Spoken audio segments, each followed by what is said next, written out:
Bienvenue dans cette nouvelle édition du QG News à la une de l'actualité. À commémoration du 70e anniversaire du débarquement de Provence en France ce vendredi, plusieurs chefs d'État africains y prennent part à l'occasion de rendre hommage aux soldats africains ayant participé. Report des négociations intermaliennes d'Alger après une première phase préparatoire en juillet dernier. Les pourparlers entre le gouvernement malien et les groupes armés devraient reprendre le 1er septembre prochain. Et puis, changement de cap pour l'École nationale de police en Côte d'Ivoire. Les cours dispensés sont en pleine évolution. Quels seront les apports de ces modifications? Éléments des réponses en fin d'édition. Après la Normandie, la Provence célèbre ce vendredi le 70e anniversaire du débarquement des Alliés, une cérémonie à laquelle une quinzaine de chefs d'État africains ont été conviés. Il s'agit pour ces derniers de rendre hommage à tous les combattants des anciennes colonies ayant participé à la libération de la France. Et le 15 août 1944, 450 000 hommes, dont 250 000 Français venus essentiellement d'Afrique, se lançaient à l'assaut des forces allemandes. Ce débarquement a été décisif dans la victoire finale, une victoire acquise aussi grâce aux soldats africains qui constituaient l'essentiel des troupes combattantes au sol. Reportage de Djibril Fofana, notre correspondant au Sénégal. On les appelle les tirailleurs sénégalais. Ces soldats originaires d'Afrique subsaharienne ont combattu aux côtés des forces françaises durant la Seconde Guerre mondiale. Lors du débarquement allié de Provence le 15 août 1944, sur les 250 000 soldats français, ils constituaient l'essentiel de la troupe. Le capitaine à la retraite Mamadou Niang avait 9 ans au moment de la guerre 39-45. Ces faits d'armes, il les a réalisés durant la guerre d'Algérie, où il a combattu les Félagas auprès de l'armée française. Mais des témoignages reçus de ses aînés, il retient que la bataille de Provence a été âpre et les soldats africains héroïques. Il y a un de mes chefs qui disait « Le fantassin, le combattant, est celui qui subit la plus grande part des souffrances de la guerre. La faim, la soif. Il vit une scène constante dans la conquête de l'objectif dont son acquisition matérialise le succès de son unité. Dans cet ensemble, c'était des Africains, c'était des Asiatiques, c'était des Français de France, mais nous étions tous des Français par le cœur et le sang versé. La contribution des soldats africains à la victoire finale a été décisive. Au total, entre 1939 et 1944, près de 55 000 combattants africains ont perdu la vie pour libérer la France des hordes hitlériennes. Mais la reconnaissance de la nation française n'a pas toujours été à la mesure du lourd tribut payé par les vaillants militaires africains. Ils ont fait la guerre 39-45, ils ont fait la guerre d'Indochine, ils ont fait plusieurs guerres africaines, asiatiques ou autres. Ces hommes-là avaient leur pension cristallisée jusqu'à ces derniers moments. Est-ce un honneur? Non, pour la France. Un homme qui a versé son sang pour que tu sois libre et resté français, tu dois quand même l'honorer en lui payant ses droits sans compter.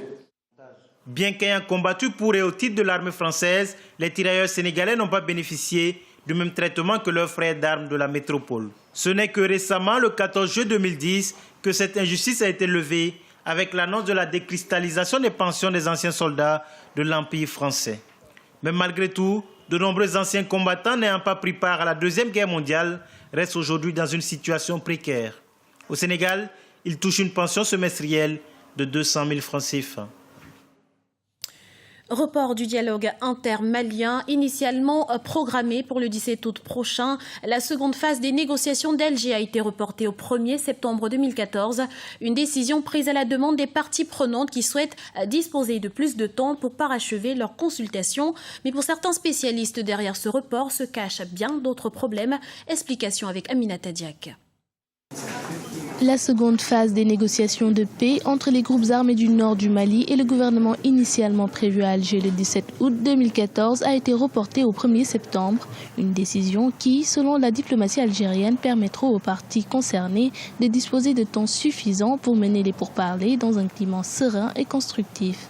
Cependant, pour certains observateurs de la crise malienne, les dissensions au sein des groupes armés constatées ces derniers temps pourraient bloquer la poursuite des négociations. Après le premier round de négociations à Alger, au retour, les différents groupes armés ne se sont pas bien compris par rapport à la démarche à adopter. Il y a eu 2 ou 3 rencontres à Gao, au nord du Mali. Donc les groupes armés se sont rencontrés pour essayer d'avoir une plateforme commune qui vont défendre à Alger. Mais à leur fin, il y a toujours des dissensions et même ils n'arrivent pas à s'entendre, en tout cas sur le contenu de cette plateforme. Donc, ce qui fait qu'il y a non seulement problème au sein des groupes armés, mais aussi il y a problème entre les groupes armés et les autres groupes, c'est-à-dire les militaires et les groupes de défense, qui veulent prendre part aux négociations. Selon Ibrahim Koulibaly, les groupes armés et les autorités maliennes devraient créer les conditions adéquates afin de parvenir à un consensus pour une paix durable au Mali. À mon humble avis, c'est pas très compliqué. C'est qu'on revienne à la case de départ, que tous les acteurs qui étaient en Algérie reviennent autour de la table de négociation avec les mêmes intentions, que la feuille de route consensuelle qui a été adoptée à Alger, que cette feuille de route soit le document de base du travail pour tout le monde. Donc, tant que cette feuille de route n'est pas contestée, moi je pense que les dissensions internes peuvent être rapidement aplanies. C'est à l'Algérie de jouer de tout son poids pour que tout le monde revienne en tout cas autour de la table de négociation à l'Algérie. Les négociations devraient aboutir à une 3e phase. Cette étape devrait permettre aux 2 parties d'aller au fond des problèmes et d'obtenir un préaccord avant la signature d'un accord de paix définitif. Dans l'actualité également, démantèlement d'une cellule chargée de recruter des djihadistes au Maroc. Le ministre marocain de l'Intérieur l'a annoncé ce jeudi. Selon les autorités, les membres de ce réseau s'apprêtaient à planifier l'exécution d'actes terroristes à l'intérieur du royaume. Pour rappel, de nombreuses cellules djihadistes ont été démantelées au Maroc ces dernières années, dont 18 entre 2011 et 2013. Pallier au déficit énergétique est un enjeu capital pour le continent et pour apporter une solution durable à cette problématique, l'Afrique doit pouvoir compter sur sa diaspora. Servant de pont entre les opportunités d'affaires et les investisseurs étrangers, celle-ci a en effet un rôle capital à jouer. Les précisions de Charles de Jouvenel. La diaspora se mobilise contre le déficit énergétique. En Guinée, comme dans de nombreux pays africains, le déficit énergétique est un sujet clé engageant l'avenir du pays et son économie. Comme souvent dans pareil cas, les Africains issus de la diaspora ont un rôle important à jouer. Ils sont un lien entre leur pays d'origine et les investisseurs étrangers. Tigui Camara fait partie de ces Africains de la diaspora. PDG de Tigui Mining Group, elle veille à la défense des intérêts de la Guinée tout en cherchant à faire venir des investisseurs étrangers. Je m'assure que si vous voulez investir en Afrique, ou particulièrement en Guinée, que vous soyez sérieux. Parce que notre pays est en voie de développement. Il y a tellement de choses dont nous avons besoin. Par exemple, l'électricité, l'eau, le secteur minier dont nous tous, vraiment, on pense que c'est le levier de développement de notre pays. Donc je m'assure vraiment que vous êtes au sérieux. Ainsi, à ses yeux, son rôle est de veiller à ce que les retombées de ces investissements échoient à la population locale. Le secteur clé est celui de l'énergie, véritable secteur moteur de l'économie de la Guinée et du continent. Actuellement, j'ai l'intention d'amener des investisseurs en Guinée, dans le secteur de l'énergie.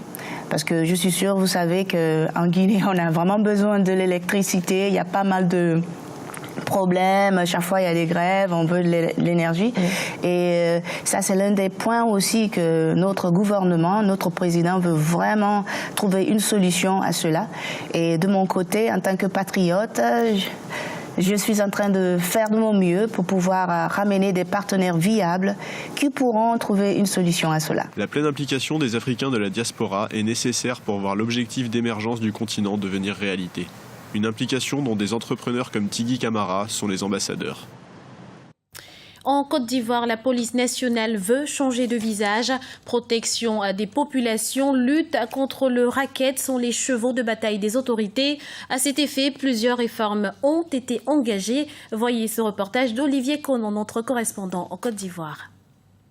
Restaurer la police nationale, redorer son image par la formation d'un personnel de qualité, c'est l'ambition de l'École nationale de police de Côte d'Ivoire.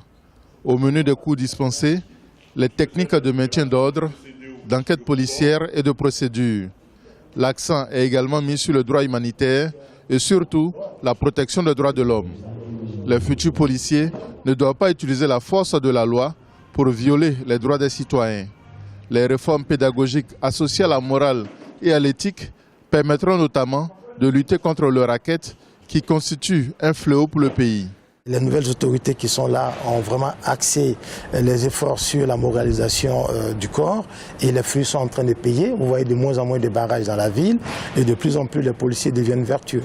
Et nous sommes en train véritablement de mettre tout en œuvre pour que désormais les élèves qui vont sortir de cette école soient vraiment de qualité et comprennent qu'ils ont un rôle de régulateur social à jouer et qu'ils doivent être avant tout de bons citoyens s'ils veulent être de bons policiers. Les 1200 élèves officiers de police partagent la nouvelle vision de l'établissement. Ils promettent être des agents exemplaires une fois sur le terrain.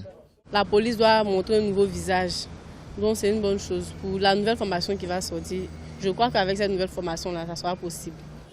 Avec nous, le racket, ce sera fini. La nouvelle police arrive de rester serein. Nous sommes là. Voilà, ils peuvent compter sur nous. Voilà, nous sommes disponibles. Et dans quelques années, ils verront les résultats. L'enjeu des réformes initiées par l'École nationale de police, c'est de mettre fin à terme aux rackets des forces de l'ordre.